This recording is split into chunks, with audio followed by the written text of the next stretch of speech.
እዙይ ድምፂ ሓርነት እዩ። ድምፂ ሓርነት ብሓልዮት ኤርትራዊ ዴሞክራሲያዊ ማሕበር ናይ ሰልፊ ዴሞክራሲ ህዝቢ ኤርትራ ካብ ከተማ ካስል ዝመሓላለፍ መደብ ፈነወረደ እዩ። እዚ መደብ እዚ ወትሪ ሐሙስ ካብ ሰዓት 5 ክሳብ ሰዓት 6 ናይ ምሸት ኣብ ዘሎ ግዜ ብኣንቴና ኣብ 105.8 ሜጋሄርዝ ብካብል ድማ ኣብ 97.8 ሜጋሄርዝ ዝፍኖ ኮይኑ ዓርብ ንግሆውን ካብ ሰዓት 9 ክሳብ ሰዓት 10 ኣብ ዘሎ ግዜ ይድገም። ብኢንተርኔት እትከታተሉ ድማ ፍራይስ ራድዮ ካስል ኢልኩም ምስተኣቱ ኣብ ሙሉእ ዓለም ዘለኹም ብቐጥታ ክሰምዑና ከም እትኽእሉ ንሕብር።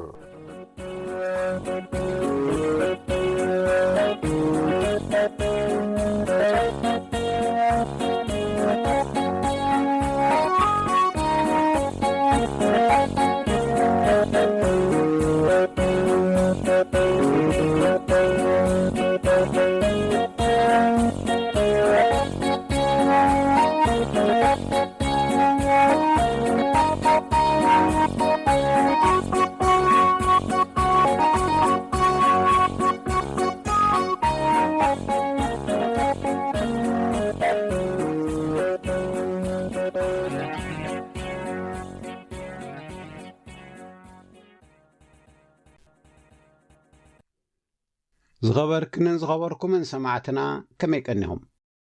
ክሳብ መወዳእታ መደብና ምሳና ክትጸንሑ እናዓደምና ንሎሚ ሐሙስ 2 መያዝያ 2026 ቀሪብናልኩም ዘለና መደባት ብቐዳምነት እዋናዊ ሰሙናዊ ዜናታት ክህልውናዮም ብድሕሪኡ ክውዕየካ ብማንካ ክዝሕለካ ብኢትካ ኣይኮንን ዝብልን ኣብ ኢትካ ዘሎ ጸንቂቕካ ናይ ምጥቃም ዓቕሚ ዝብልን 2 ጽሑፋት ክፍሊ ዜና ሰልፊ ዲሞክራሲ ህዝቢ ኤርትራ ኣከታቲልና ክንበበልኩም ኢና። ኣብ መወዳእታ ድማ ሓፂር ሓበሬታ ብዛዕባ እዋናዊ ኣዘራብነት መጻብቦ ሄርሞዝን ደሴት ካርግን ከነቕርበልኩም ኢና። ኣብ መንጎን ምሩጻት ሙዚቃታት ኣለውና። ብሩኽ ምሸት፣ ሰናይ ምክትታል።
بسرعة زيار بسرعة زيار بسرعة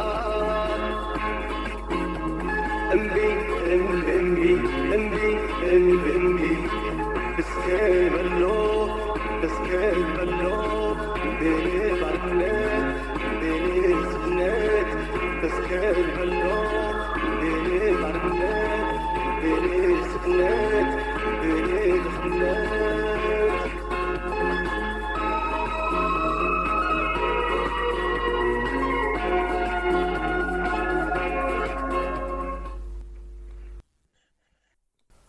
كبرات سمعتنا كابزي كاب استوديونا فراس راديو كاسل سلامتنا بمقدم نلوم حمص زدالنا زينا نقرب لكم بقدم النتقن أرستاتو غانتا قعص اجري ارترا نغانتا اسواتيني سعيراتا زلحاخوي مستراو سند بلصقنا كاب كرموك لعلي 73 شح سبات تمزابيلوم تباهيلو اليوم زرزور دما تحرز حصر مسغاغرت موسيقى كنسمعكم هنا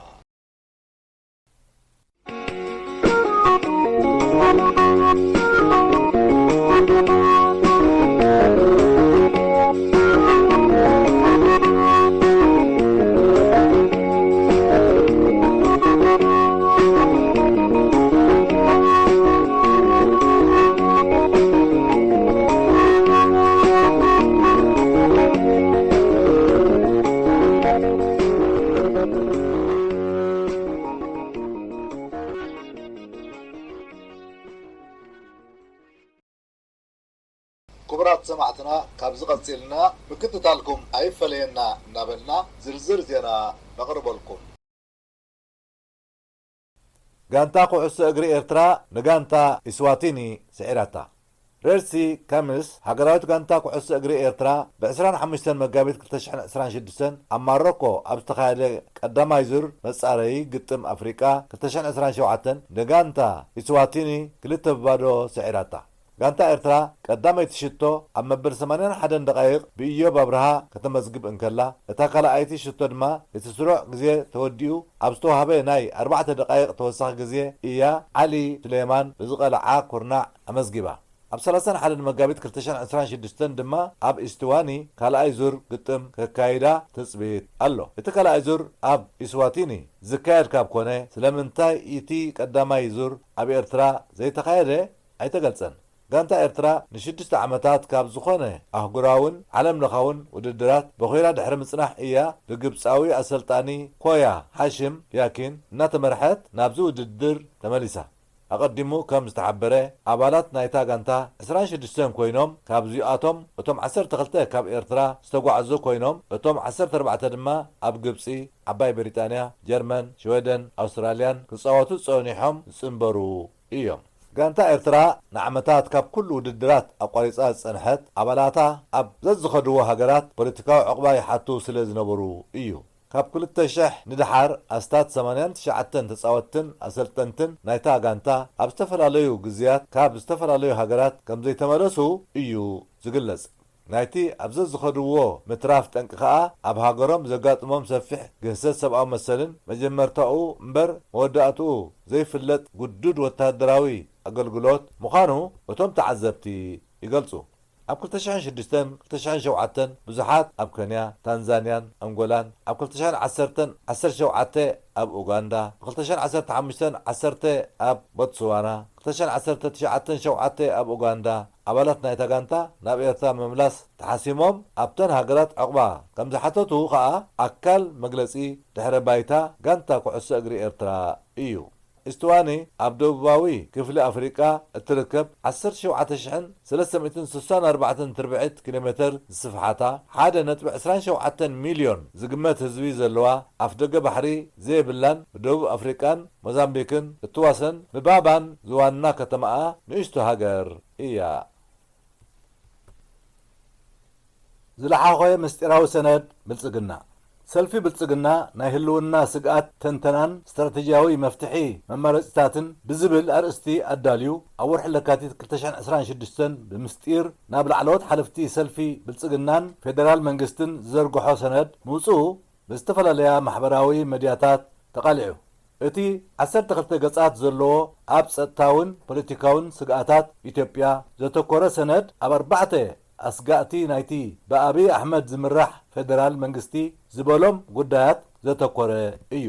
እቶም እቲ ሰነድ ዘተኮረሎም 4 ዛዕባታት ምትንሳእ ውድብ ህዝባዊ ወያነ ሓርነት ትግራይን ምብርባር ምሁራት ትግራይን ኣብ ክልል ኣምሓራ ዘሎ ምንቅስቓስ ፋኖ ካብቲ ተነጺልዎ ዝነበረ ናብ ቀጥታዊ ወተሃደራዊ ስግኣት ምዕራጉ ናይቲ ብጀነራል አልቡርሃን ዝምራሕ ሓይሊ ጎረቤት ሱዳን ዓቕሚ ምድልዳሉን ምስ መንግስታት ግብፅን ኤርትራን ዝምድንኡ ምድልዳልን ቀጥታውን ዘይቀጥታውን ኢድ ኣእታውነት መንግስቲ ኤርትራን ፖለቲካዊ ጽርኡ ኣብ ኢትዮጵያን ብኢትዮጵያ ዝለዓል ዘሎ ግዜን ኣገባብን ዘገናዘበ ሕቶ ቀይሕ ባሕርን ወደብን ዝብሉ እዮም።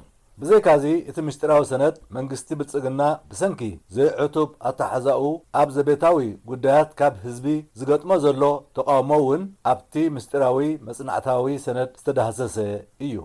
ኣብ ዝርዝር ትሕዝቶ ናይቲ ሰነድ ድማ ውዕል ፕሪቶርያ ብግቡእ ስለ ዘይተተግበረ ኣብ ትግራይን ኣምሓራን ፈጢርዎ ዘሎ ጸገም ይእመን ከም መዋጽኦ ድማ ነቶም ኣብቲ ክልላት ኣንጻር ፌደራል መንግስቲ ዝዋስኡ ዘለዉ ፖለቲካዊ ሓይልታት በቲ ሓደ ወገን ካብ ህዝቢ ናይ ምንጻሎም በቲ ካልእ ወገን ከዓ ኣብ ሕድሕዶም ዘይምትእማን ፈጢርካ ዝከፋፈሉ ስራሓት ምክያድ ኣስፊሩ ብሓፈሻ ናይ መንግስቲ ወተሃደራዊ መንገዲ ከም እንኮ መፍትሒ ምርጫ ጌርካ ምርኣይ ጌጋ ምዃኑ ጠቒሱ ንኤርትራ ኣብ ዝምልከት ከዓ እቲ ኣብ ዝለዓለ ደረጃ በፂሑ ዝነበረ ስምምዕ ናብ ናይ ህልውና ስግኣት ከም ዝተመልሰ ስፍሕ ብዝበለ ኣስፊሩ ሕቶ ምውናን ኣፍ ደገ ባሕሪ ኤርትራን ወደብ ዓሰብን ግዚኡ ዘይሓለወን ልኡላውነት ኤርትራ ዝጻረር ዝመስል ህውኽ ወተሃደራዊ ስጉምቲ ቅድሚ ምውሳድን ወተሃደራዊ ኣዘዝቲ ኣብ ዝተፈላለዩ መድረኻት ዝስምዕዎ መደረታትን መንግስቲ ኤርትራ ምስ ትግራይ ፋኖን ሱዳንን ክትተሓባበር ከም ዝዓደሞ ጠቒሱ ከም ናይ መጻኢ መፍትሒ ከዓ ግዜ ወሲድካ ንመንግስቲ ኤርትራ ብዲፕሎማስያዊ መዳይ ኣዳኺምካን ካብ ህዝቢ ነጺልካን ምቕጻል ይብል። ብናይ ብዙሓት ቅዱሳት ሚዛን እቲ ገምጋማዊ ሰነድ መንግስቲ ፌደራል ብሰንኪቲ ሒዝዎ ዘሎ መንገዲ ኣብ ጨንቂ ከም ዘሎ ዘመልክት እዩ ይበሃል ኣሎ። ካብ ኩርሙክ ላዕሊ 73,000 ሰባት ተመዛቢሎም ተባሂሉ ኣብቲ ከባቢ ዝንቀሳቐሱ ነጠፍቲ ብሰንኪ ዝተኸፍተ ሓድሽ ውግእ ኣብ ዞባ ቡልናይል ሱዳን ካብ እትርከብ ኩርሙክ ኣስታት 73,000 ሰባት ከም ዝተመዛበሉ ሓቢሮም። ናይቲ ምምዝባል ጠንቂ ኣባላት ተወርዋሪ ሓይሊ ሱዳን ኣንጻርቲ ብጀነራል አልቡርሃን ዝምራሕ ሰራዊት መንግስቲ ዝኸፈቶ ሓድሽ መጥቃዕቲ ምዃኑ እውን ተሓቢሩ። ሓይልታት ናይቲ ብጀነራል ኣሕመድ ደጋሎ ዝምራሕን ብዓብደል ዓዚዝ አልሂሉ ዝእዘዝ ዕጡቕ ህዝባዊ ምንቅስቓስ ሱዳንን ኣብታ ናብ ዶብ ሱዳንን ኢትዮጵያን ብቐረባ እትርከብ ኩርሙክ ኣብ መወዳእታ ሰሙን መጋቢት 2026 ዘካየድዎ ናይ ሓባር መጥቃዕቲ ብኢትዮጵያ ዝተደገፈ እዩ ዝብል ዜና እውን ተዘርጊሑ እዩ። ነቲ ኩነታት ብቐረባ ዝተኸታተለ ቤት ጽሕፈት ህጹጽ ጉዳያት መምሕዳር ብሉ ናይል ካብ ሕቡራት ሃገራት ብዝረኸቦ ሓበሬታ 73,406 ተመዛበልቲ ኩርሙክ ናብ ደማዚንን ከባቢኣን ከም ዝሃደሙ ኣፍሊጡ። እቲ ብዛዕባቶም ተመዛበልቲ ዝሓበረ ዜና እቶም ግዳያት መብዛሕትኦም ኣዴታትን ህፃናትን ምዃኖም ጠቒሱ ነቲ ኩነታት ኣዝዩ ጨካን ፍጻሜ ክብል ገሊጽዎ። እቶም ተመዛበልቲ ኣዝዩ ከቢድ ናይ መግቢ ዝስተ ጽሩይ ማይን ሕፅረት ተመጣጣኒ መጽለልን ኣጋጢምዎም ስለ ዘሎ እቲ ጉዳይ ዝተሓላለኸ ቅልውላው ኣኸቲሉ ከም ዘሎ እውን ተሓቢሩ። እቲ ኩነታት ልዕሊ ዓቕሚ ኣብቲ ከባቢ ናይ ዝንቀሳቐሳ ንኣሽቱ ሰብኣዊ ትካላት ስለ ዝኾነ ዓለም ለኻውን ዘባውን ሰብኣዊ ትካላት መሰረታዊ ነገራትን መጽለሊታትን ኣብ ምቕራብ እጃመን ንኸበርክታ ዝምልከት መግለጺ ወፂኡ ኣሎ። እቲ ዜና ከም ዝጠቐሶ መጥቃዕቲ ኩርሙክ ዓለም ለኻዊ መድያታት ኢትዮጵያ ኣብ ጎረቤት ሱዳን ክልል ቤንሻንጉል ሰራዊት ዕጡቕ ተወርዋሪ ሓይሊ ሱዳን ዝዕለመሉ መደበር ከም ዝኸፈተት ኣረጋጊጽና ድሕሪ ምባሎም ዝተኸስተ ምዃኑ ጠቒሱ እዚ ሓቂ እንተኾይኑ ናይ ኢትዮጵያ ብቐጥታ ኣብ ውግእ ሱዳን ኢድ ምእታዋ ዘርኢ እዩ እውን ኢልዎ። በዚ መሰረት ኣብዚ እዋንዚ ኣብ መንጎ ጎረባብቲ ሃገራት ኢትዮጵያን ሱዳንን ዘሎ ምሰሓብ ናብ ቀጥታዊ ዞባዊ ሓደጋ ክኸውን ዝኽእል ጎንፂ ከይምዕብል ናይ ብዙሓት ስግኣት ኮይኑ ኣሎ። ክቡራት ሰማዕትና ናይ ሎም ዜናና ኣብ ዝፈጺምና ኣለና። ንምክትታልኩም እናመስገና ምስ ቀጻሊ መደባትና ንሓድገኩም ሰናይ ምክትታል።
ክውዕየካ ብማንካ ክዝሕለካ ብኢድካ ኣይኮነን። ብቤት ጽሕፈት ዜና ሰልፊ ዲሞክራሲ ህዝቢ ኤርትራ መንግስቲ ኢትዮጵያ ኣብዚ እዋን እዚ መውፅእ ኣፉ ገይርዎም ካብ ዘሎ ዛዕባታት ጉዳይ ምምሕዳር ዓብዪ ሓፅቢ ህዳሴ ኢትዮጵያን ኣፍ ደገ ባሕርን እዮም።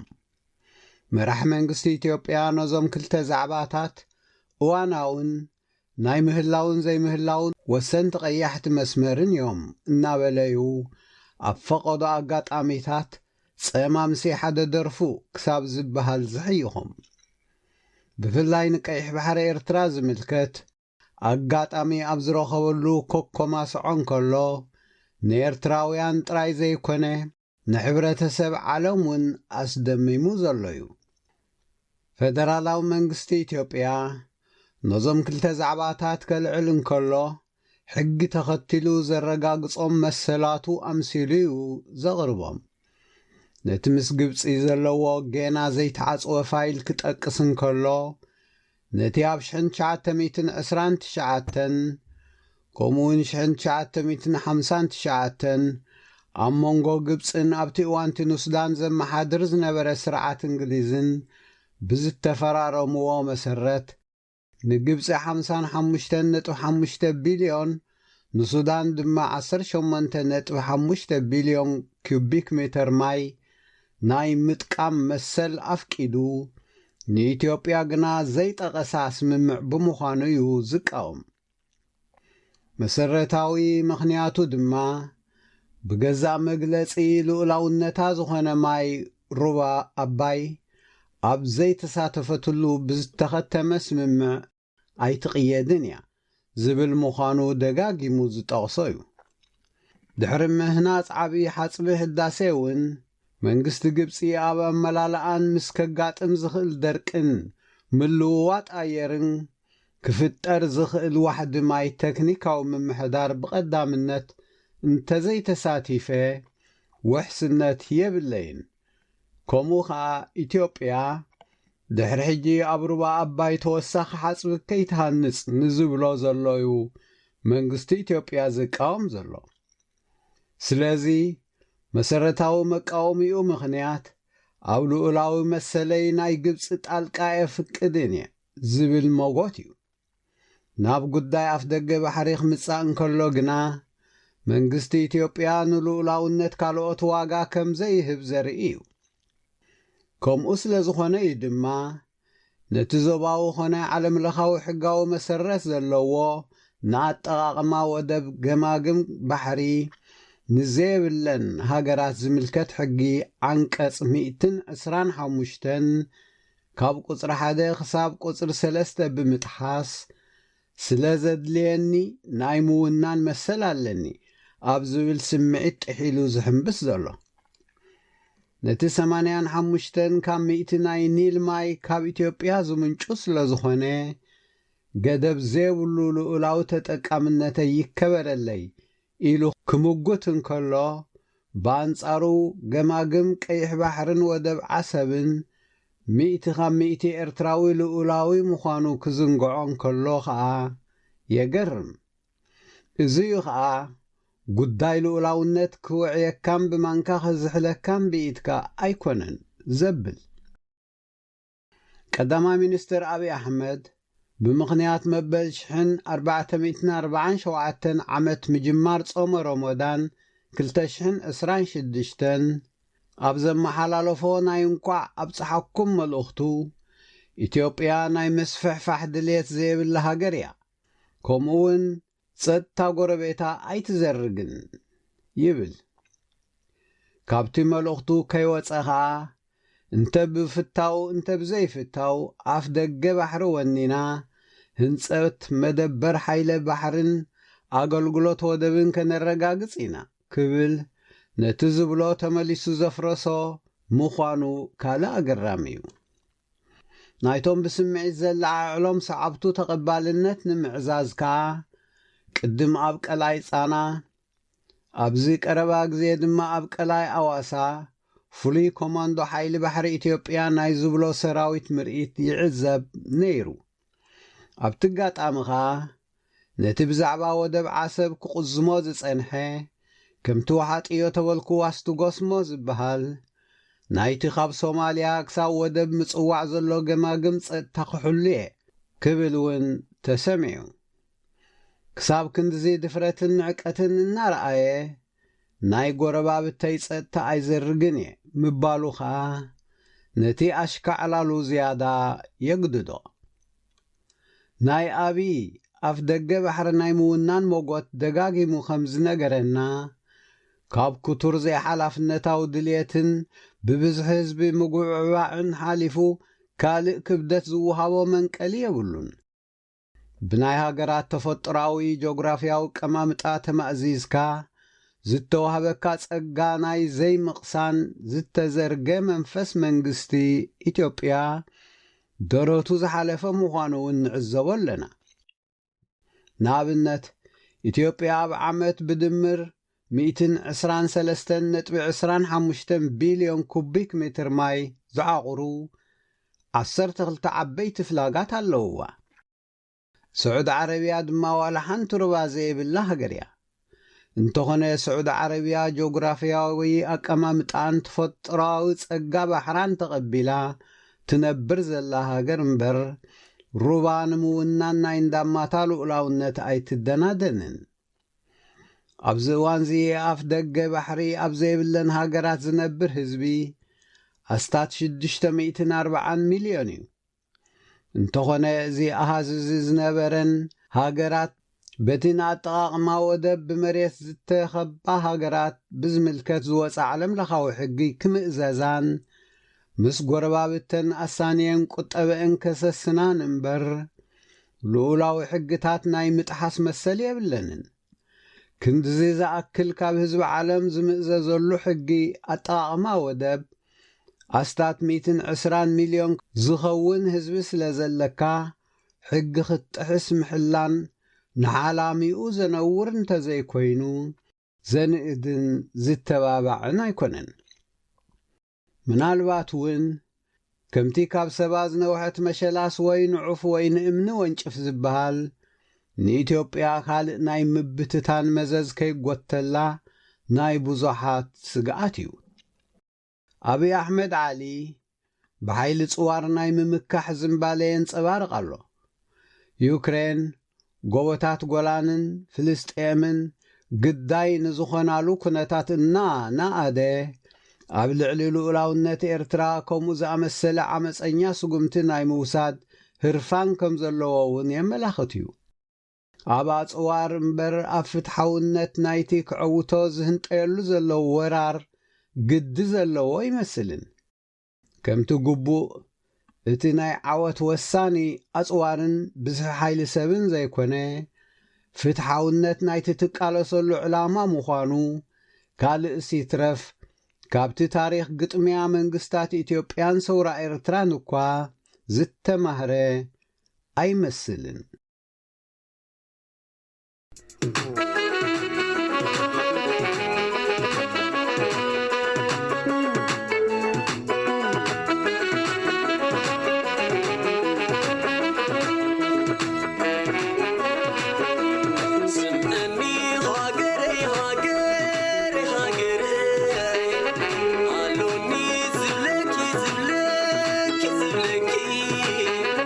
مرير تهتخي موائل زبتر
ሰማዕትና ኣብ ናይ ሎሚ መደብና ብቤት ጽሕፈት ዜና ሰልፊ ዲሞክራሲ ህዝቢ ኤርትራ ዝተዳለወ ኣብ ኢድካ ዘሎ ናይ ምጥቃም ዓቕሚ ዘርእስቱ ካልኣይ ሓተታና እንሆ ነቕርብ።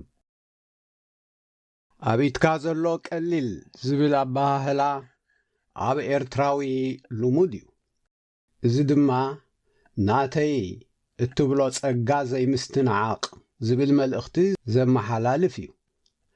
ኣብ ኢድካ ዘሎ ዓቕሚ ኣብ ክንዲ ተቖንጢጥካ ብውሕልነት ምጥቃም ናብ ኢድ ካልኦት ምምዕዳው ዘይቅቡል ምዃኑ እዩ። ካብዚ ሓሊፉ ዝኾነ ስጉምቲ ክትወስድ እንከለኻ ካብ ነብስኻ ምጅማር ሃናፂ ምዃኑ ዘመሓላልፎ መልእኽቲ እውን ኣለዎ። ኣብዚ ዘለናዮ እዋን ኤርትራዊ ናይ ተቃውሞ ሓይሊ ኣብቲ ዝብህጎ ሸቶ ንምብጻሕ ኣብ ርእሲ እቲ ዘለዎ ዓቕሚ ደገፍ ከም ዘድልዮ ዘማቲ ኣይኮነን።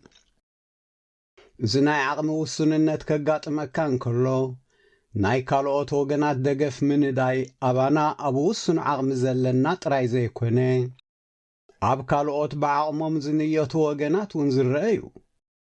ናይ ሓቢርካ ምዕባይን ምዕዋትን እምበር ናይ ድኽመት መለክዕ እውን ኣይኮነን።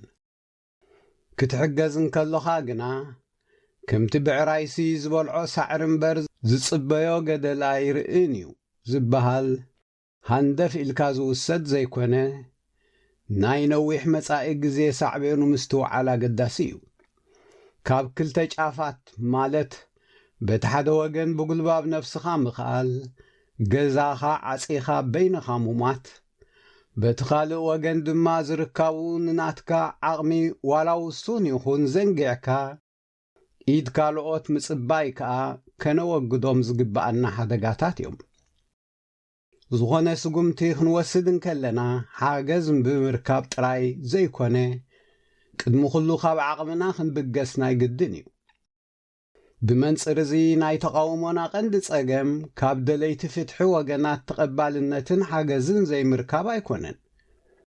እቲ ቀንዲ ጸገምናስ ኣብ ኢድና ዘሎ ኩሉ መዳያዊ ዓቕሚ ጸንቂቕና ክንጥቀመሉ ዘይምኽኣልና እዩ። ንኣብነት ፍልልያትና ኣመሓዲርና ኣብቲ ዘሰማማዓና ብሓባር ከሰጉመና ዝኽእል ዓቕሚ የብልናን ማለት ኣይኮነን። ስለዚ ኣብዚ ጸገምና ነዚ ዘለና ውሱን ዓቕሚ ብግቡእ ከነዋድዶ ዘይምኽኣልና እዩ። ነዚ መሰረታዊ ግቡእና እዚ ክንትግብር እንተንኽእል እቲ ንጽበዮ ገዚፍ ዓቕሚ ክንረኽቦ ምቐለለልና። ዝርከቡ ዓቕምና ኣብ መዓላ ከነውዕልን ከነመሓድርን ኣብ ዘይከኣልናሉ ናይ ካልኦት ዓቕሚ ክንረክብ ኢና ማለት ግና ዘበት ጥራሕ ዘይኮነስ ረኺብናዮ እውን ብግቡእ ናይ ምጥቃሙ ሓደጋ ከጋጥሞ ይኽእል እዩ። ኣብዚ እዋን እዚ በብኹርንዑ ንሓይልታት ደንበ ተቃውሞና ኣብ ዝምልከት ኣብ ሓደ ጽላል ተትጥርነፉስ ንዕኡ መሓገዝና፣ ሕጂ ግን ንመነኹም ክንሕግዝ ንሓደ ውድብ ወይ ሰልፊ ሓገዝን ኣፍልጦን ተለገስናስ ንበይኑ እንታይ እዩ ኣድማዕነቱ ብዝብል ዝስምዑ ድምፅታት ከዓ ኣብነት ናይ ኣብ ሓደ ምምጻእ ዘሎ ጸጋን ኣዕዋትነቱን ዘመልክቱ እዮም። ከተግብር ዝኽእል ዓቕምን ኩነታትን ከየጥረኻ ጸጽቡቑ ምትምናይ መወዳእቱ ኣብ ተስፋ ምንባር ጥራሕ እዩ። ኣብ ዝኾነ መድረኽ ብዛዕባ ዝኾነ ዛዕባ ክንውስን እንከለና ብዛዕባ ግብራውነት ናይቲ ውሳኔና ክንጭነቕ ይግብኣና። ውሳኔ ክውሰን እንከሎ ኣብ ግምት ከኣቱ ካብ ዝግብኦም ረቑሒታት እቲ ውሳኔ ዝትግበረሉ ሃዋህው ናይቲ ነቲ ውሳኔ ከተግብር ዝግብኦ ኣካል ቅርብነትን ዓቕምን ብኣብነት ዝጥቀሱ እዮም። ብዛዕባ ተገባብርኡ ዝኾነ ዓቕምን ግንዛበን ዘይብልካ ክንስኻ ውሳኔ ምውሳን ግና መደምደምትኡ ብርን ተበልካስ ሕልሚ እዩ ዝኸውን። ምናልባት ኣተገባብሮኦም ብዘይምግንዛብ ዝወሰንካዮም ውሳኔታት ብሃቦ ተረከቦ ሳሕቲ ዝዕወትሉ ኣጋጣሚ ይፍጠር ይኸውን። እዚ ግና ውሕስነት ስለ ዘየብሉ ዝተባባዕ ኣካይዳ ኣይኮነን። ኣብ ኢድካ ኣብ ዘየላ ዓቕሚ ተኣማሚንካ ምትላምን ምውሳንን ከዓ ከምኡ ተመራጺ ይኮነን። ስለዚ ክንእምምን ክንውስንን ከለና ምስ ናይ ምትግባር ዓቕምና ኸነገናዝብ ግድን እዩ። ካብ ዘይትግበር ገዚፍ ትልምን ውሳኔን ንወስድ ውሱን ግና ዝትግበር ክኸውን ተመራጺ እዩ። ናብቲ ዝዓበየ ክትበጽሕ ድማ ኣፍ ደገ ዝኸፍት ይኸውን። ሳእንኻ ማዕረ እግርኻ ከም ዝበሃል። እዚ ጉዳይ ኣብዚ ኣጋጣሚ ምስ ፖለቲካዊ ህይወት ነዛሙዶ ኣለና እምበር ንኹሉ ህይወትና ዝጸሉ እዩ። ዓቕሚ ከም ሓደ ህያብ ዝወሃብ ዘይኮነስ ብጻዕርኻ ተጥርዮ እዩ። ብትምህርቲ ኮነ ብተመክሮ ክፍጠር ይኽእል እዩ። ዓቕሚ ምፍጣር ቀሊል እኳ እንተዘይኮነ እቲ ዝያዳ ከቢድ ብድሆ ግና ዝፈጠርካዮ ዓቕሚ ኣብ መዓላ ከተውዕሎ ምብቃዕ እዩ። ኣብ ደንበ ተቃውሞና ኩሉም መጻኢት ኤርትራ ፍትሒ፣ ሰላም፣ ዲሞክራሲ፣ ልምዓትን ምኽባር ኩሉ ሰብኣዊ መሰላትን ዝብህግ ናይዚ ናይ ለውጢ ደንበ ዓቕሚ ምዃኑ ናይ ግድን እዩ። ብመንጽር እዚ ዓቕሚ ደለይቲ ለውጢ ካብ ዓቕሚ ጉጅለ ህግደፍ ከም ዝዛይድ ብሩህ እዩ። እዚ ናይ ዓቕሚ ብልጫ ብናይ ኣብ ግብሪ ወዓዕላ ብልጫ እንተዘይተሰኒዩ ግና ፋይዳ የብሉን። ብውሱን ግና ተባላሓቲ ኣተገባብራ ዘለዎ ዓቕሚ ክብለጽ ከኣውሁብ እዩ። ተባላሓቲ ኣፈጻጽማ ክንብል እንከለና ከምዚ ናይ ህግደፍ እናፈራራሕካን ኣነ ዝበልኩኻ ጥራይ ስማዕ እንዳበልካን ዘይኮነስ ኣብ ናይቶም ኣብ ለውጢ ዝረብሖኦም ተዋሳእቲ ድልየትን ቅርብነትን ዝተሰረተ ዘተኣማምን ዓቕሚ ክትፈጥር ብምብቃዕ ዝህነጽ እዩ።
እዋናዊ አዘራብነት መጻወቦ ሆርሙዝን ደሴት ካርግን መጻወቦ ክልተ ሰፋሕቲ ማያዊ አካላት ዘራኽብ ጸቢብ ማያዊ አካል እዩ።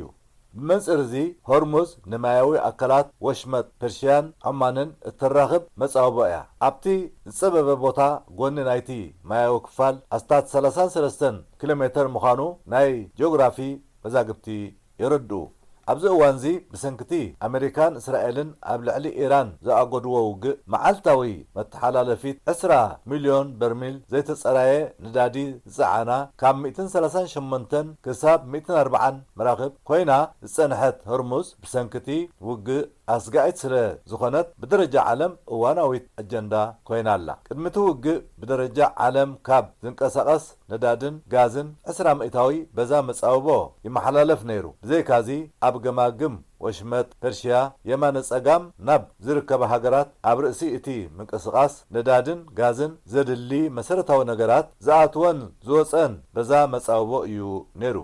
ኣብዚ እዋን እዚ ብመጻወቦ ሆርሙዝ ዝሓልፋ ዝነበራ መራክብ ስለ ዝተዓግታ ዋጋ ነዳዲ ብደረጃ ዓለም ንበርሚል ክሳብ 112 ክሳብ 115 ዶላር ስለ ዝበጽሐ ብሓፈሻ ኩለን ሃገራት ግዳይ ናይቲ ቅልውላው ኮይነን ኣለዋ። ካብ ዝጥቀማሉ ነዳዲ 60 ክሳብ 75 ሚእታዊ በዛ መጻወቦ ይሓልፍ ስለ ዝነበረ በዚ ቅልውላው ዝያዳ ተጨኒቐን ካብ ዘለዋ ሃገራት ፊሊፒን፣ ጃፓን፣ ሲንጋፖርን ደቡብ ኮርያን ይርከበን። ካልኦት መጻወቦታት ንምጥቃስ መጻወቦ ታይዋን ንቻይናን ደሴት ታይዋንን፣ መጻወቦ ፓልኮ ንህንድን ስሪላንካን፣ መጻወቦ ታርታሪ ንሩስያን ደሴት ሳካሊንን፣ መጻወቦ ጹሺማ ንጃፓንን ወሽመጥ ኮርያን፣ መጻወቦ በሪን ንኣላስካን ሩስያን ዝፈላሊ ከምኡ ከዓ መጻወቦ ባብኤል መንደብን ስዊዝ ካናልን ብኣብነት ጥቀሱ እዮም። ኢራን ከም ግብረ መልሲ ናይቲ ብኣሜሪካን እስራኤልን ዝወርዳ ዘሎ መጥቃዕቲ ካብ ዝወሰደቶ ስጉምቲ ንመጻወቦ ሆርሙዝ ኣብ ባሕሪ ብዝቕበር ነታጉይ ከይተረፈ ምዕጻው እዩ። በዚ መሰረት በዚ ዝሓልፉ መራክብ ንሓደ ናይ ምቅላዕ ዕድለን ኣዝዩ ዝለዓለ ኮይኑ ዝኸፍልኦ ዋሕስ ኢንሹራንስ ዝለዓለ ኮይኑ ኣሎ። በዚ ሰጊአን ነዳዲ ዝፀዓና መራክብ ምንቅስቓስ ስለ ዘቋረፃ እዩ ድማ ዋጋ ዘይተጻረየ ነዳዲ ኣዝዩ ከቢሩ ዘሎ። ኣሜሪካ ንሆርሙዝ ካብ ኢራን እንዚዓ ከም እትቆጻጸሮ እኳ እንተፈከረት ብቐሊል ኣይከኣለትን። ኣብ መወዳእታ ብኣጋር ሰራዊት ከይትጥቀም ከዓ ስግኣት ኣሎ።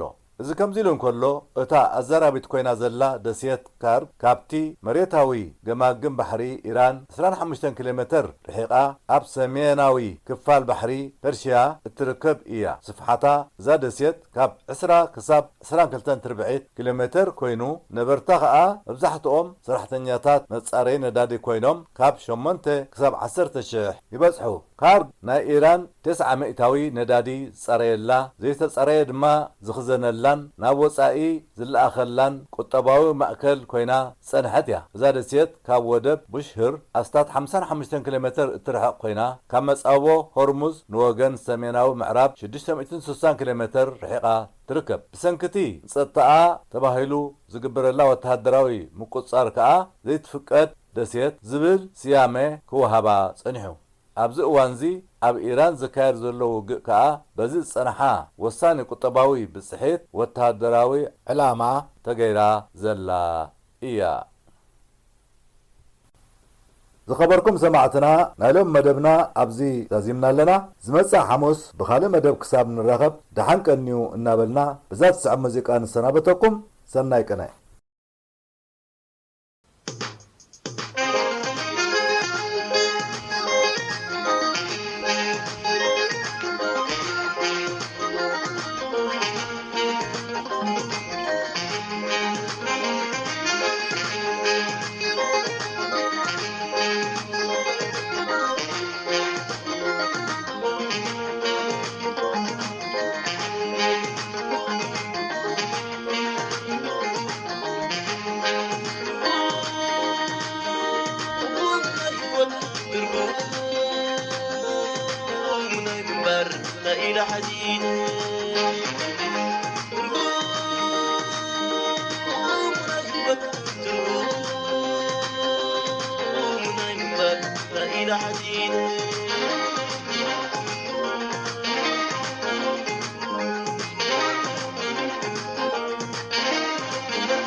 إلى حديدة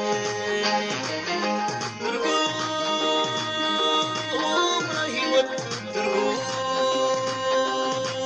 نمبر إلى حديدة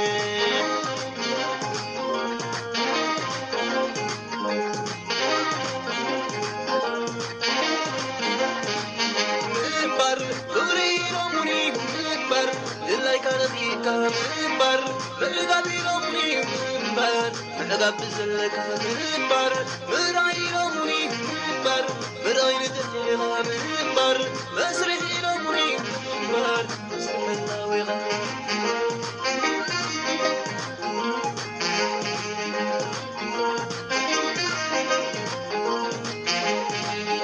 نايبن ديني لا وعني محكم عني وتبزح سلي يلومني نبمات ورزو لتغران عيني وضمنا عمنا نمتاقن الرغم كل يلومني نبمات ورزو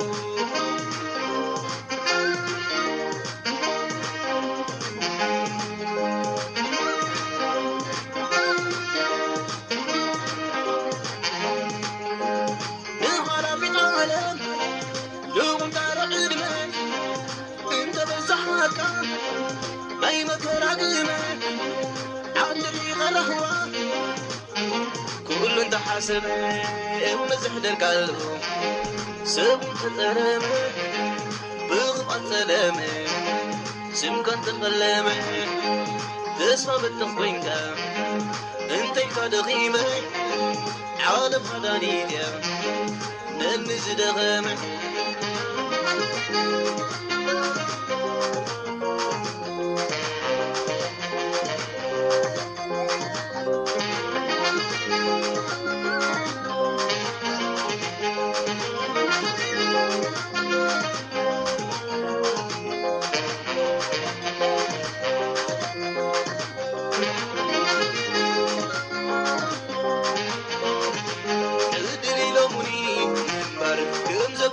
منبر تصفى يلومني منبر تصبح خفيفك منبر حطي يلومني منبر سن غنقيسك منبر سحر يلومني منبر تسعب تزلتك منبر يلومني لبا ما تورزو يلومني لبا ما تورزو